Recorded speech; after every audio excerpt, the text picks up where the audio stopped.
Hey, what's going on today, YouTube? Today I'm taking a look at an Elf Owl pistol. It's made by J-Tech Industries.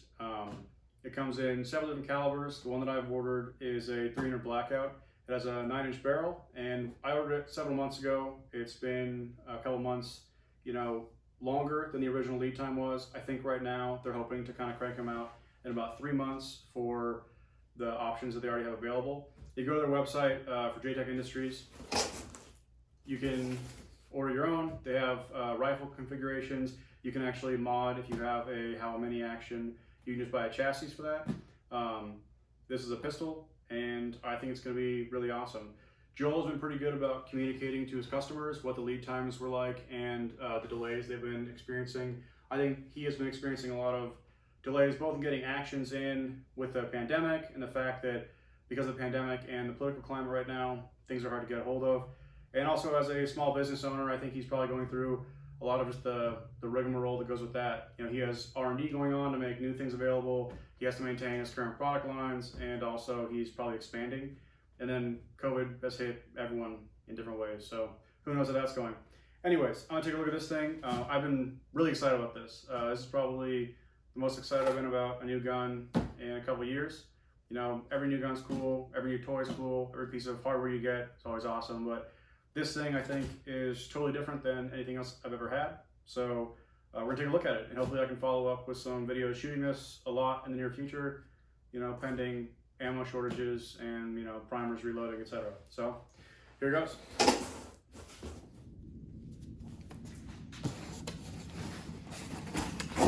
Opening it up, it is pretty simple, just cardboard construction with some foam, which I'm fine with. It's very small. I don't need a custom rifle case for this right now, so that's no big deal. It does come with a trigger lock. Not super worried about that. Not very interesting. But this is what we are looking at. So it looks to me like we have a bolt, magazine, we have the chassis and receiver, we have the stock, and we got some instructions. So let's get the boring stuff out of the way. Pull these instructions out. So this is built on the Howa Series 1500 sporting rifles. They are these little tiny mini actions. If you're not familiar with it, or just really, any M77 based, kind of bolt action or other bolt actions, I would thumb through this real quick, but I'm not too worried about it. Here's the Elf Owl instruction manual. It's short and sweet. If you have any questions, you can always reach out to Joel or J-Tech Industries. But here it is. So looks like there's a screw there that we attach our the brace to, and then here's a bunch of other stuff. I don't see anything that says any particular torque specs. No, right there. Once the adapter is flush with the chassis, insert the adapter bolt and tighten to 65 inch-pounds. Cool. And don't cross thread the adapter bolt. Easy. 65 inch-pounds. Okay. All right, so I positioned everything kind of so you guys can see a little bit better. Hopefully gives you a pretty good advantage of it. This is in the jungle Cerakote option. There are 2 other options available. I opted with this one because I think the green is kind of nice. It cuts with the desert, and back home, I think it'll look pretty at home there too. When I originally saw these, they came with kind of the same color as the Noveske Bazooka.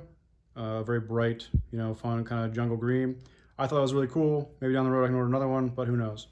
This one comes stock with a Magpul grip. You can see the little Elf Owl here. It's made by J-Tech Industries. Obviously it's a Howa action and stuff, but this is a J-Tech Industry chassis for sure. Here's a small little bolt, very cute. Here's a magazine. It is attachable. I know right now that they are working on they might have in full production, a 223, a 300 Blackout, which is this one, and the 350 Legend. I'm not sure if the other calibers that are right there are already available or if that's in the works. And then here is the pistol brace. Really simple. Cool, let's put this thing together. Okay, let's back this off real quick. Put the bolt in. Pretty easy. Looks like we have probably a fire is forward, then middle, yeah, you can still actuate the bolt and back. Bolt's locked. We'll put it in the middle for right now. It does have a bolt release on this side. I'll give you a better vantage of the other side in a moment. But if you want to pull that out, bolt release is on the other side. Push it down, good to go. All right, let's get this brace on here. Now they are very, very specific to say don't cross thread it. I do have some little kind of Loctite stuff. I'll put it on in a moment when I actually torque it down to spec, but for right now, this should be fine.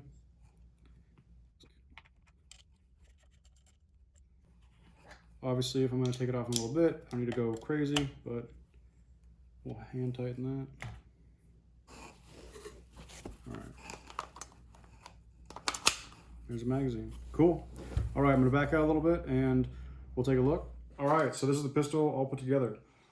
This one does come with a threaded barrel. It has the cap on right now. And I am going to put on a SilencerCo ASR mount. It'll be a brake for hopefully a soccer can down the road, or a Saker, I'm not sure you say that. Right now I just have a Harvester Big Bore, which should be more than enough to suppress a small little stubby 300 Blackout. On the other side of this, you can see this looks like our brace adjustment point. Put that there. So it's got 3 positions up front, and then I believe you can run it all the way down like that. So that is a very compact little package, as you can see. When it's completely retracted like this, it looks like you do lose the means to actuate the bolt. However, I think if you had a round chamber, you could potentially fire it like this. But obviously you can't actuate it to put another round back into battery, or even to eject the spent one.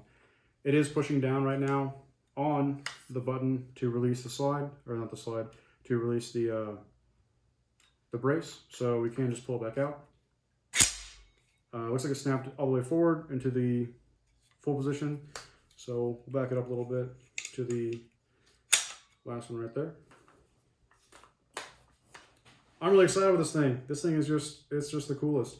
So there's the bolt all the way open. And I have a scope and a bipod that I stole off of a different rifle I'm giving to someone in the near future. So we're actually gonna put all this together tonight and you'll see the finished product. But for right now, that is the package. Really cool, really light. The machining on this feels very clean. I can't see really any visible machining marks. Only thing I can see on this right now is my fingerprints. So there you go. Just a really attractive piece of equipment. Very cool. All right. I might take stuff apart later so I can shoot some more B-roll, but for the most part, that's it right out of the box. I think it is really cool looking. We're gonna lock it down and see if we can't attach a scope with some other gear. All right, so we have a SilencerCo muzzle brake. This is an ASR. It's started for 5/8 by 24. I believe that is what I asked for on this one. If I'm wrong, we're gonna find out the fun way, but we're not going to strip the threads because that would be stupid. I have a Magpul M-Lock bipod. Again, that I stole off of a 300 Win Mag that I'm giving away. And then I have an older Leupold, this is a VX-3i LRP. It's a 4.5 to 14 with a 50mm objective and a 30mm tube. This has a single mount, scope mount that is made by Leupold. It's a whatever mount. I'll probably upgrade that down the road, but not super important. And then this thing that is as long as, if not, it's longer than the entire barrel for this, is a SilencerCo Harvester Big Bore. So that'll go on last and probably look ridiculous, but yeah. Let's get the bipod on first so that we can have this stand up and probably give you a better vantage point.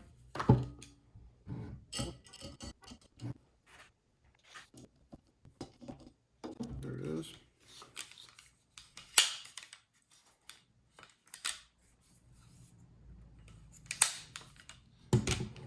Very cool.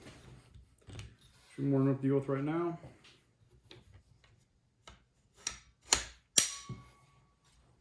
There you go. We throw this on there. I don't know what the eye relief we're gonna need is, but we'll figure it out in a moment.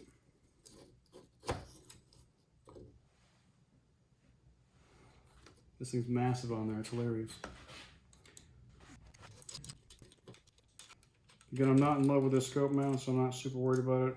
I'll probably get a LaRue quick detach because it'll be totally unnecessary.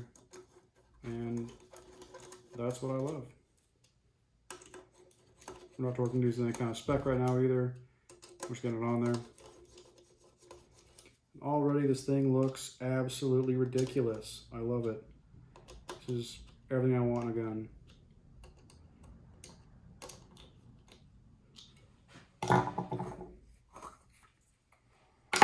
Okay, so see eye relief wise. Let's see the next one down.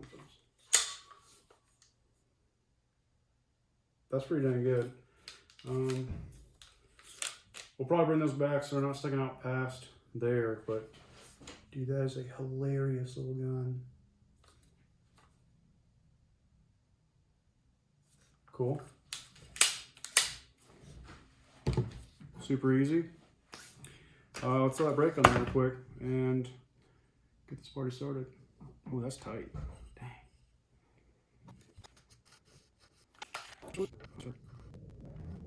This is going to be ridiculous. Okay, so that's not shimmed at all. Timing this can always be a pain in the ass. Yeah.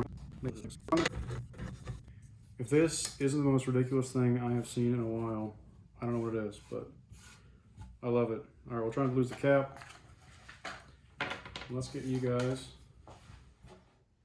from back to front. There's the pistol brace. That is just beautiful. Man.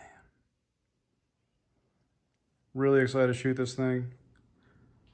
Not wild with the scope positioning there, but I think overall we'll probably get over it. Or we'll just figure it out and change things a little bit, but that is a super obnoxious looking little pistol.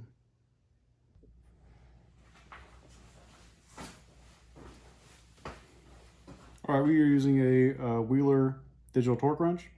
It is set to 65 pounds and it will show up on the screen there incrementally as we get closer to our torque spec. All right, we're gonna back this off, shoot some goop in there real quick. We shouldn't need a lot of thread lock on here. Honestly, the fact that we're putting any on, it's probably overkill, but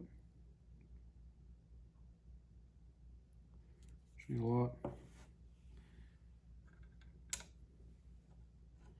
Again, don't cross thread it, that would be bad. And this is a medium grade thread lock. We don't need to put any red stuff on there, I don't think. This low profile caliber. Let's crank on that. All right, here's this lovely little knurled end cap thread protector. So this, I believe, is threaded in 1/2 inch by 24. I'm hoping it is because that is what this is all shimmed out for.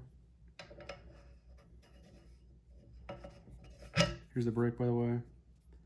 It's a SilencerCo ASR, which allows for a quick detach. It's also a great brake. I have other videos of it. I've run on some different guns right now. Okay, so it's timed almost 90 degrees to where you want it to be, but that's the brake.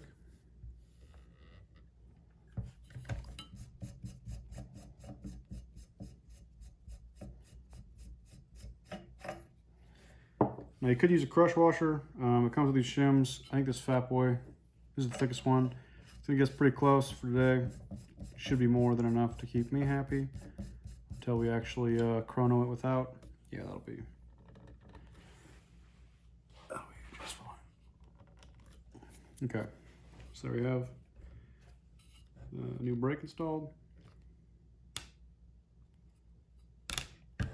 Too easy.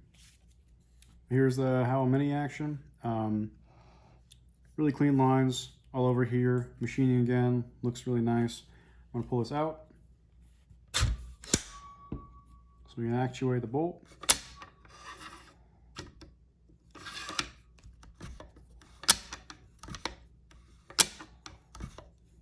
All right, now that trigger, in my opinion, obviously we know it is clear. That trigger feels pretty good to me, really. A little bit of take up. Yeah, it's pretty crisp. Should be a heck of a shooter.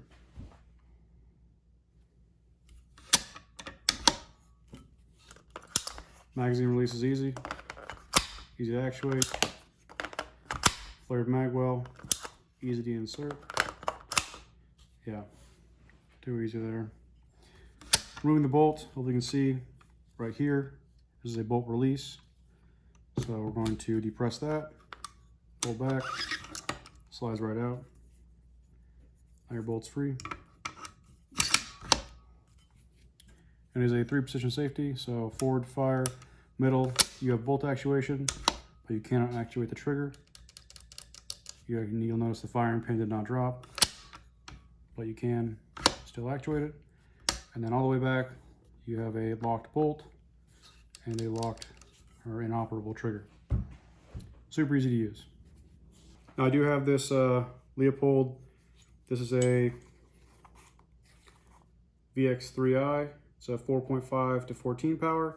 I think it's a pretty nice scope. I got this on Optics Planet. It was pretty heavily discounted because it's kind of an older scope for them now.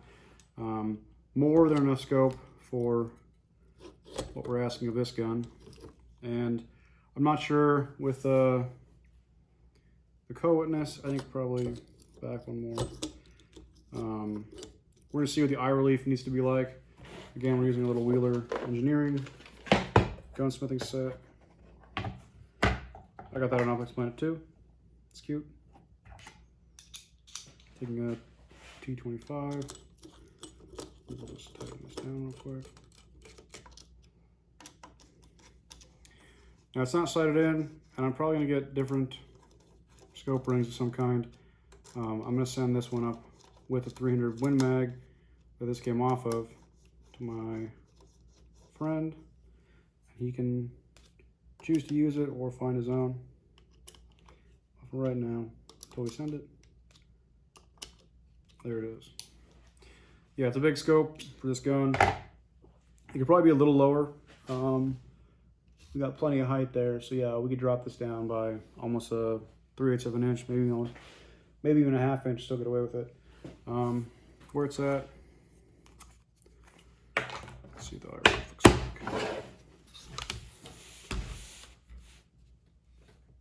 Eye relief's not bad. That's the lowest power setting. Zooming in, it's pretty good right there actually. Cool, good to know. This will be more than enough gun and more than enough scope for what I have planned. Yeah, this is it. This is the whole package. It's a lot of gun, a very small package. Really excited to take this thing out to the range. It's got a little Magpul Bipod up front. Super easy to throw down and then bring back up. It does extend as required. I haven't had to ever use it extended yet, but it's an option. It's been a great bipod so far. Hard to beat Harrison stuff, but when you have an M-lock setup like this, you know, it does make sense sometimes rather than buying the adapter and stuff just to run a straight kit. So yeah, that's what we're looking at. Here's some B-roll. This is the button in the back. This is going to be your actuating button. Push that down. That's it all the way in. Obviously right here, it is covering the button, so you can just pull it back out. Locks in place once it hits one of the 3 grooves that's up front. There it is in the middle. That's the very end position. I think for me personally, with my arm length and height and stuff, the shortest of the 3 positions is just fine. So That's where I want my eye relief to be anyways. Yeah, really cool little package. Can't wait to shoot it. Can't shoot it soon enough. And then, if you're interested in an ASR brake, they are super easy to mount a can on. So there you have it.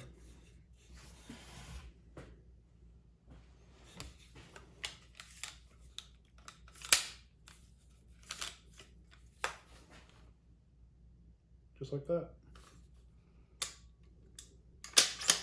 All right, guys.